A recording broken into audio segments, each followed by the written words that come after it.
আমার নেত্রীকে বলতে বের গেছে, আমি বলতেছি আমার ভাঙতে নেই। আর হাসিনা রাজ্য হয়ে পাগল হয়ে গেছে, এর মস্তিষ্ক বিকৃত, যা খুশি তাই করতে পারে। ৩২ নম্বর বাড়িটা তো ভাঙার কথা আমাদের, তাইলে আমরা এই কাজটা না করে ইমানদারের কাজ করিনি। আমার নেত্রীকে বলতে বের গেছে, আমি বলতেছি আমার ভাঙতে নেই। কেন গেলাম না? ৬, ৭, ৮ তিনটা দিন গেল। এই তিনটা দিন আরো 5টা দিন ধরলাম। তখন যদি ৩২ নম্বর বাড়ি ভাঙা পুকুরও বানাইতো, মাছ চাষ করতো, কেউ কিছু বলতো না। ৬ মাস পরে আমার এই চেতনা বোধ আসলো কেন, এটা আমাকে বুঝতে হয়।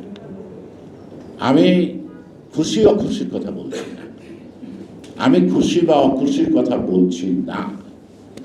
আমরা যে ব্যাড ট্রেডিশন থেকে বেরিয়ে আসার জন্য সংস্কারের চিন্তা করছি, কিন্তু আমরাই যদি ব্যাড ট্রেডিশন তৈরি করি, আগামী দিন আপনার বাড়ি আমার বাড়ি রক্ষা পাবে কিভাবে? যদি এই ট্রেডিশন তৈরি করি আমরা। বলে কি হাসিনা উস্কানিমূলক কথা দিস পায়, আর হাসিনা রাজ্য হয়ে পাগল হয়ে গেছে, এর মস্তিষ্ক বিকৃত, যা খুশি তাই করতে পারে।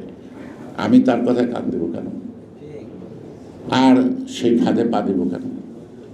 নাকি ও যদি সাহসী হতো বাংলাদেশের থেকে ফেস করত। বরং শেখ হাসিনা দ্বিতীয়বার তার পিতাকে খুন করল। এখন শেখ মুজিবের মৃত দিবস পালন হবে 5ই আগস্ট এবং 15ই আগস্ট, তাই না? যেই সিম্প্যাথিটা তার প্রতি ছিল সাধারণ মানুষের, কিন্তু শেখ হাসিনা তিলে তিলে শেখ মুজিবকে একের সেকেন্ড টাইম ফিনিশ করে দিল তাকে।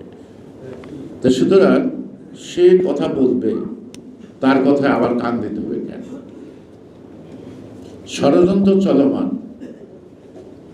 আমরা এতদিন ষড়যন্ত্র দেখছি, বিদেশিদের শক্তি নিয়ে শেখ হাসিনা বাংলাদেশকে মৌলবাদী বানানোর চেষ্টা, নাটকের মাধ্যমে জঙ্গি ধরা, ক্রস ফায়ারে দেওয়া, সারা বিশ্বকে অন্ধ করে ফেলছে।